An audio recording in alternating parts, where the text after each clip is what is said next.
All right, you guys have no idea how awesome this set of notes is right here. The 11.3 notes, the power rule, you're going to use this for probably over half of the problems you do in calculus. That's how big of a deal this is. All right, so I'm pretty excited right now because this is kind of, I'll be honest, it kind of feels like an honor to be able to teach you this. Maybe that's why we call it Honors Precalculus. I don't know. Dad joke. Yeah, that was a good one. All right, but anywho, this is pretty dang big. So let's go ahead and jump in. First, I want to give you a few answers from page 7 to 77 that you did yesterday. Here's number 11. There's the original function. There's what you should have gotten for the derivative after you did that big, long limit definition of derivatives. But I'm hoping today you see a pattern here. Because if you do, we can use the power rule and skip on that huge, long limit definition of derivatives and just use the pattern. So let's come up with this pattern. Here's number 13. G of x looked like this. G prime of x came out to -2. You better at least see a pattern with the numbers in front of x. Okay? Now, why the 5 disappeared, you're probably like scratching your head. Do you see a pattern right here? Between the x squared became 2x. I hope you do. Okay? If you're not seeing the pattern yet, this one will really help give it away. I got one more example down here. Look at this one.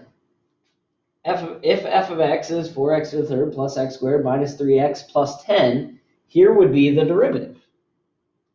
I hope you see the pattern on this one. If you're not seeing it by now, I'm going to give it away to you right here. What you're doing, the pattern here, is you're going to take the exponent, the power rule, oh yeah.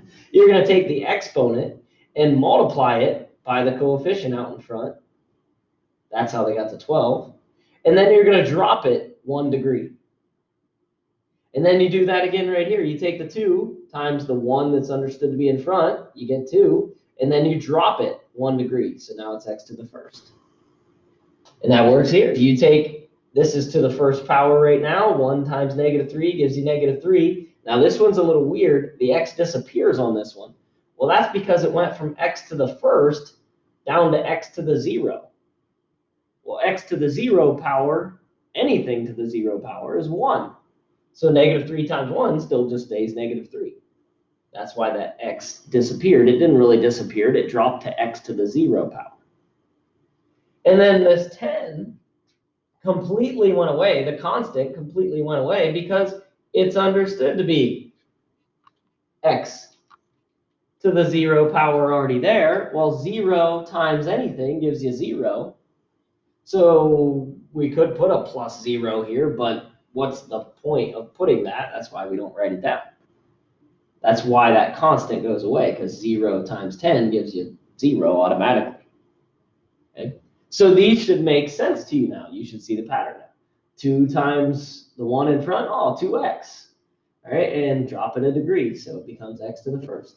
And then this is to the first power. 1 times -4 gives me -4. It drops down to x to the 0 power. Well, x to the 0 is just 1. -4 times 1 is -4, so we just don't bother writing that part. And then this one here should make sense. All right, I'll do the x first. This is to the first power. 1 times -2 gives you -2. X to the 0, we don't bother writing down. And then the 5 disappears because it is 5 x to the 0 power right now. 0 times anything is 0. I mean, you could put a plus 0 there. That wouldn't make it wrong, but we just don't bother writing that. So there's the power rule. And this thing is huge because it speeds up our life. We don't have to sit there and do that big, long definition of derivatives, that limit definition. It takes way too long. The power rule is going to speed you up. And there are a whole set of rules for calculus. There's the power rule, the quotient rule, the, goodness gracious, they're all escaping me. The chain rule, the product rule, there's a bunch of them, okay? We're going to cover the main one today, the power rule. And we'll hit a few more before you get done with Honors Precal. All right, so here's your notes page. Let's dive into it. You can read through the objectives on your own. This first theorem is just the constant rule. We just covered it.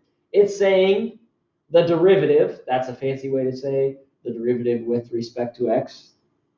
In other words, the derivative of an equation with x in it, of any constant, is just 0. We just said that. Okay, so that would make sense.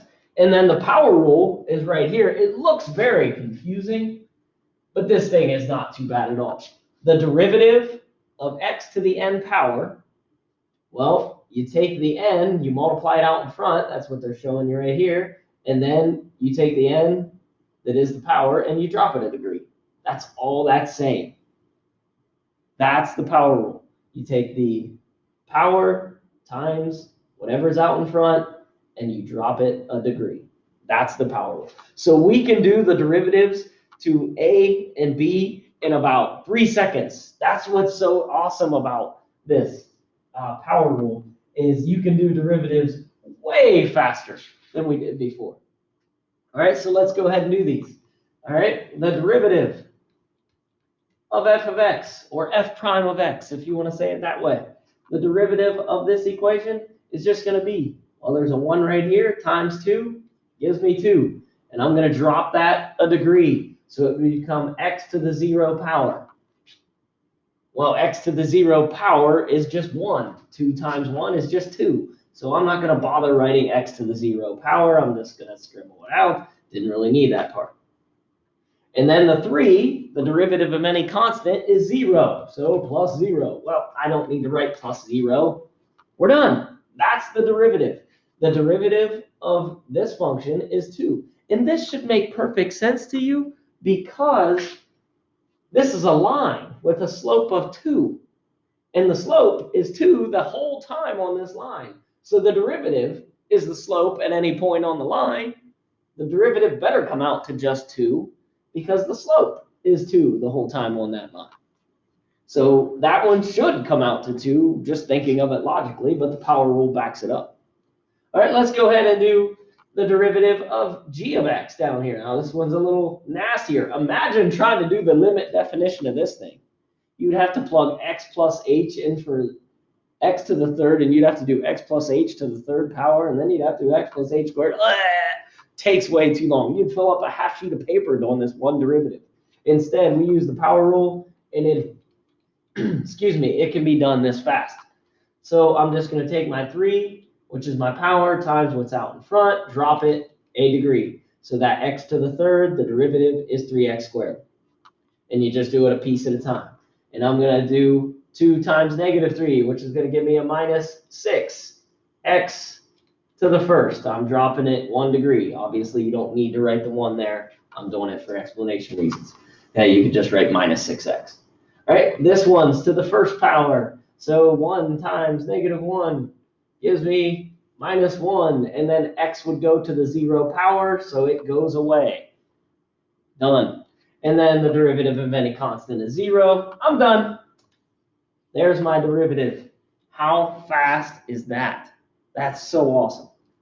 Now, C and D, you got to get a little more clever to use the power rule here, because you don't have any exponent on C, but you can rewrite it as an exponent. So before I do this derivative, I'm going to rewrite this equation like this and write it as x to the 1/2 power minus 2. Now that I rewrote it, this is thinking outside the box that I've talked about all year about this. If you can think outside of the box, you can make calculus easy. I just made this problem simple. H prime of x, well, I can just do the power rule to it. 1/2 times whatever is in front. X, drop it 1 full degree. 1/2 minus 1 is negative 1/2. And then the constant goes away. I'm done. Now, if I want to simplify this, sure, I can simplify this, no problem. If this were a multiple choice question that had a simpler form of this, all right, the x to the 1/2 power to the negative 1/2 power, I'm just going to throw it on the bottom of the fraction and make it positive 1/2 power. So I'm going to have 1 over 2. X to the positive 1/2 on the bottom is the same as square root of x. I'm going to put it back in the square root of x form.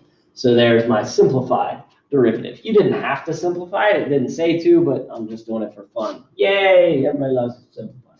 All right, let's go to, right, hepcats? All right, anyway, let's go ahead and do k prime of x here. Now, to do that, I'm going to rewrite this one first. I'm going to rewrite it as x to the negative third.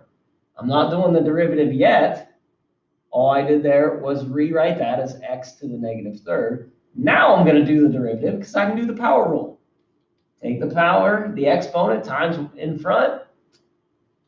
So that'd be x, drop it a degree, it'd take me to the negative fourth. And again, if you want to rewrite the derivative in simplest form, you could write it as negative 3 over x to the fourth, because that would become a positive exponent if you move it to the bottom. Okay, so there we go. There's the power rule, and that we just did 4 derivatives in like a minute and a half. Like, that's the beauty of it. And this is the real power of the power rule, is you can do applications to it. So I'm going to go ahead and shut this video off right here, and I'll shoot another video for these 2 application examples, because that's how we're going to do the homework for you. We're going to give you one set of homework that's just, here, do the power rule a bunch of times, and then we'll give you another set of homework that is like a few applications. So I'll stop this video here and rerun it for the applications, redo one.